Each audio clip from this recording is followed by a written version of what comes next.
guys, this is a test of the second smoke detector that I unboxed in my three-part unboxing. This is a Honeywell TC89B number 1018.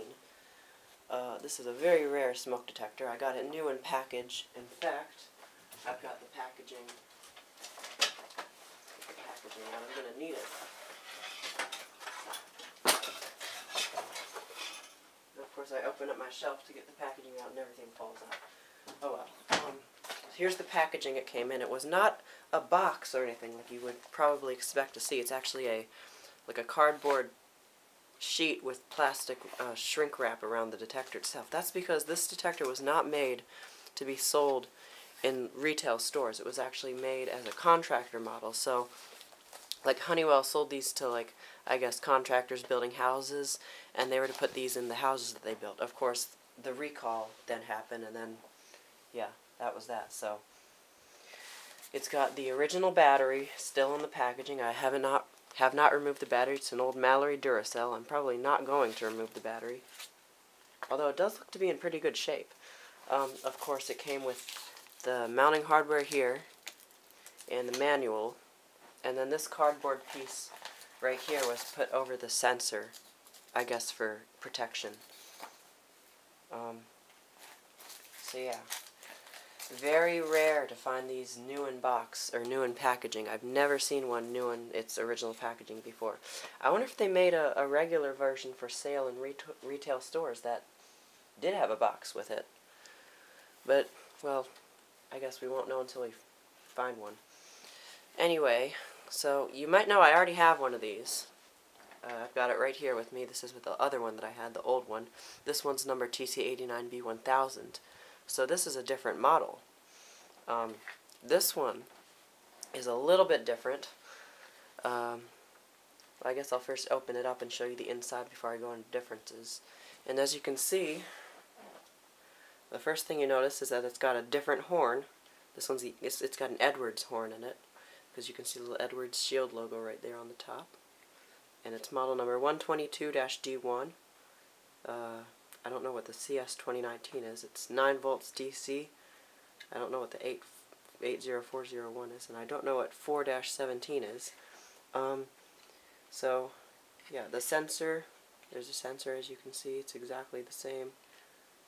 The test button tab does stand up a little bit taller. And here's the paper that covers the circuitry. It's got the sensitivity adjustment switch right there. 0.7% or 7%, 2.8%. That's weird. The other one says 0.7% to 2.8%. So, yeah. Battery.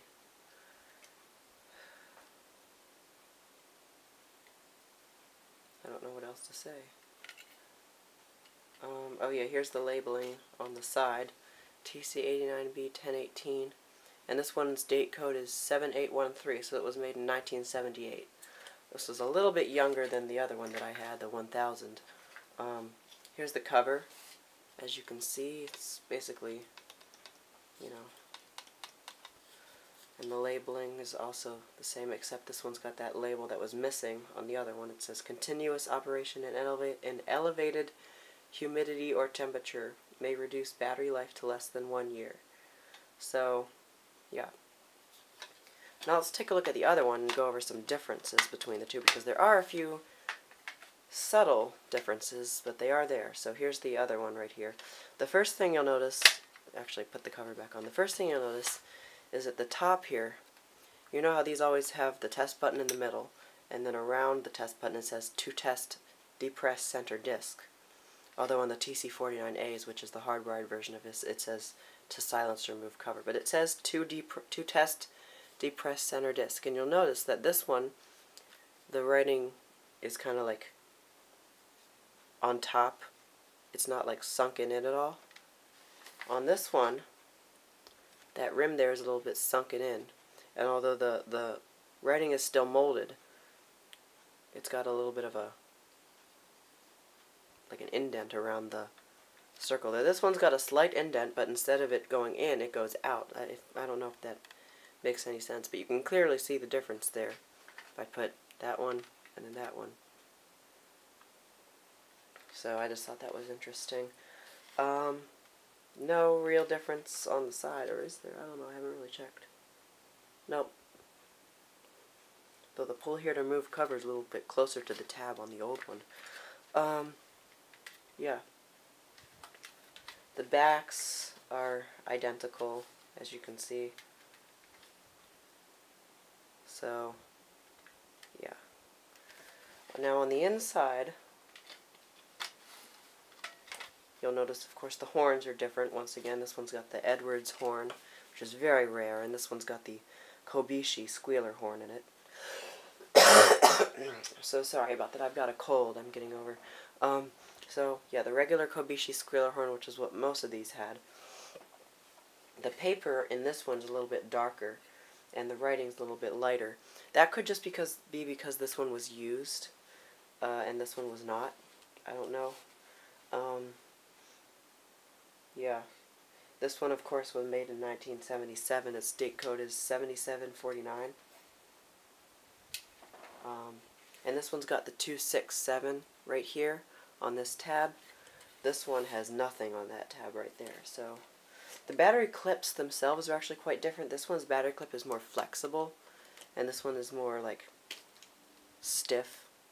This one really scratches the batteries, though. This one doesn't do too much damage. Yeah, and then of course I mentioned the tabs for the test buttons. Actually, this one's tab for the test button here stands up a little bit taller, and I think I know why that is. If I put the bases to the side and grab the covers, you'll notice that on the back of the test button of the old one, it's just flat right here. This is the little tab that pushes down that other tab on the sensor that triggers the alarm. That's just flat like that. And on this one, there's a little bit of an indent, as you can see. So I think that's why the test button for the newer one has to stand up a little taller, because of that indent. Dang, I gotta really, there's like irritating in my throat right now. I won't, hopefully won't make this vid last very much longer. So yeah.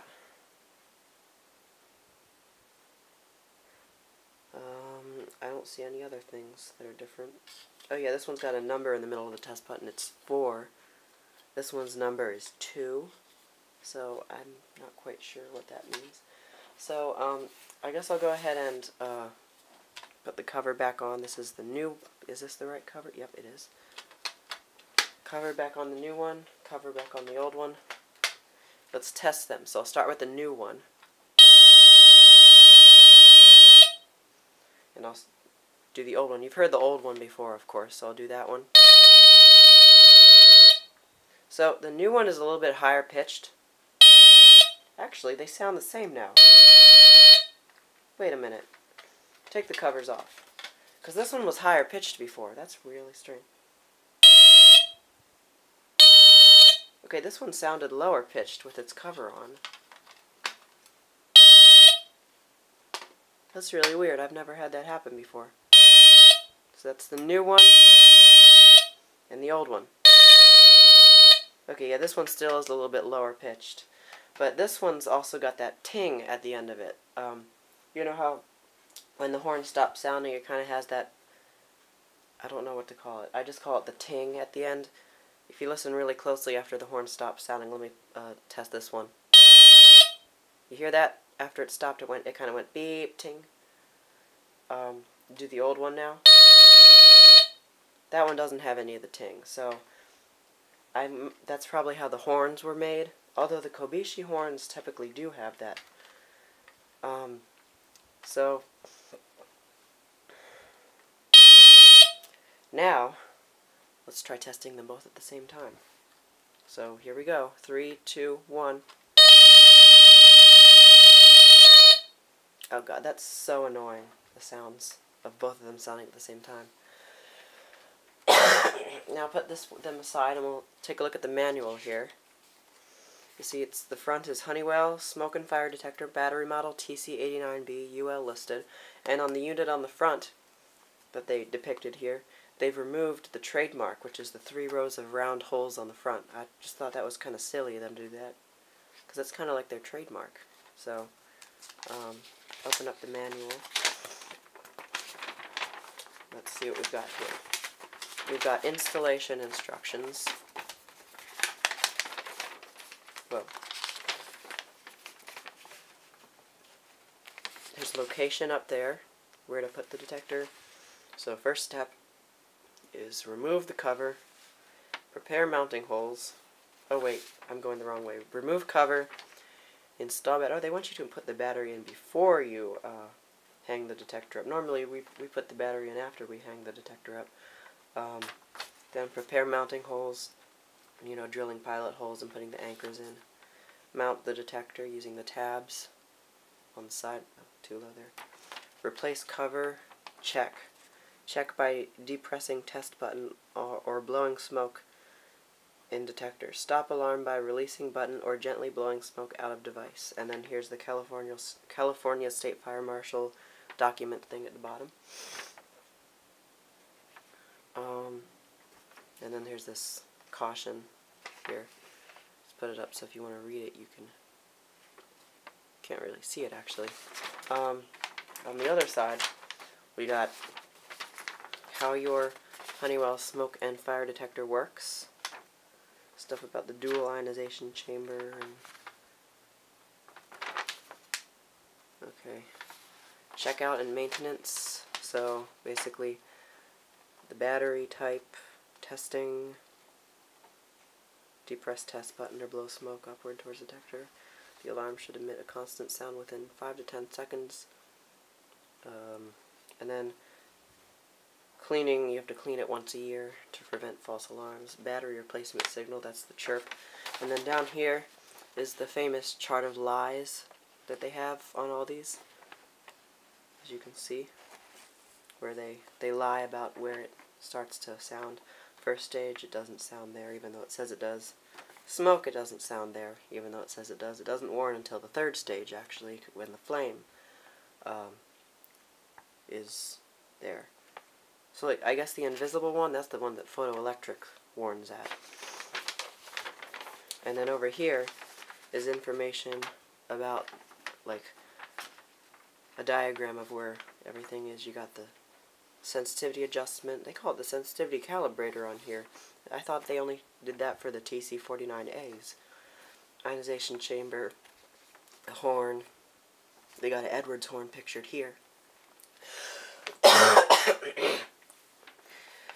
9-volt alkaline battery and test button. Here is nuisance alarms and what to do if there's a false alarm and the sensitivity adjustment. And here's what to do if there is a fire in your house. And then of course on the other side is the limited warranty. 1 year. So I'm pretty sure this is most definitely not good anymore. So fold that back up. So, I guess I'll test it once more for you. So, that's the Honeywell TC89B1018. Thank you for watching, and more to come.